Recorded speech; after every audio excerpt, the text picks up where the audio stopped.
प्रदूषण ने दिल्ली सहित देश के बड़े हिस्से को परेशान कर रखा है। दिल्ली में तो दमघोंटू हवा महीनों तक सुर्खियों में शुमार होती।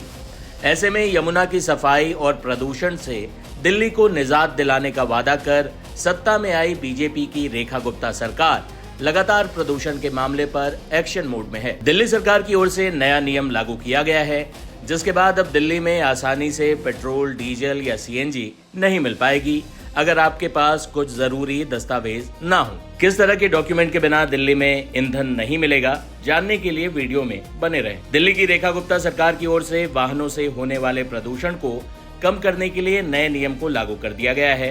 नए नियम के तहत अब दिल्ली में वाहनों को पेट्रोल, डीजल या सीएनजी मिलने में परेशानी हो सकती है। जानकारी के मुताबिक अब दिल्ली में नो पीयूसी नो फ्यूल नियम को लागू कर दिया गया है, जिसके मुताबिक अगर किसी वाहन के पास वैध प्रदूषण कंट्रोल सर्टिफिकेट नहीं होगा तो उसे पेट्रोल या सीएनजी पंप पर ईंधन नहीं दिया जाएगा। दिल्ली की सीएम रेखा गुप्ता ने सभी पेट्रोल पंप, सीएनजी पंप के साथ ही संबंधित अधिकारियों को इस आदेश का पालन करने को कहा है, जिसके बाद अब दिल्ली में बिना वैध पीयूसी के किसी भी वाहन में पेट्रोल, डीजल या सीएनजी नहीं मिल पाएगी। दिल्ली में इससे पहले भी इस नियम का कड़ाई से पालन करवाया गया था। इसके लिए जुलाई 2025 में भी बिना वैध पीयूसी ईंधन न देने का आदेश जारी किया गया था, लेकिन तब भी कुछ दिनों की कार्रवाई की गई और ये नियम हट गया। ऐसे में देखना होगा कि इस बार ये नियम कितने दिनों तक लागू होता है। हालांकि फिलहाल तो आपको डीजल, पेट्रोल, सीएनजी कुछ भी चाहिए तो अपने साथ पीयूसी रखना ही होगा। दिल्ली की मुख्यमंत्री रेखा गुप्ता ने ट्वीट कर जानकारी दी। उन्होंने लिखा, राजधानी में प्रदूषण नियंत्रण के लिए हमारी सरकार ने सख्त निर्णय लेते हुए ये फैसला लिया है कि दिल्ली में अब बिना वैध पीयूसी प्रमाण पत्र वाले वाहनों को ईंधन नहीं मिलेगा। सभी पेट्रोल पंपों और एजेंसियों को निर्देश जारी कर दिए गए हैं कि नियमों का सख्ती से पालन सुनिश्चित करें।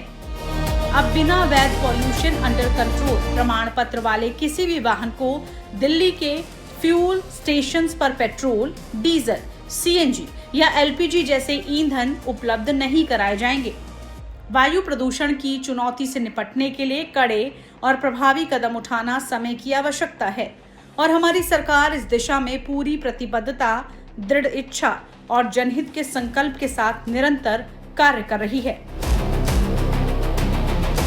जानकारी के मुताबिक दिल्ली में करीब 75 लाख वाहन हैं, जिनमें 1/3 यानी कि 25 लाख वाहनों के पास वैध पीयूसी नहीं। बिना वैध पीयूसी के वाहनों से सामान्य से ज्यादा प्रदूषण होता है, जो दिल्ली में प्रदूषण के स्तर को बढ़ाता है। दिल्ली की रेखा गुप्ता सरकार के इस फैसले पर आप क्या सोचते हैं? क्या ये प्रदूषण घटाने की दिशा में गंभीर कदम साबित होगा या महज रस्म अदायगी? अपनी राय कमेंट बॉक्स में जरूर दें।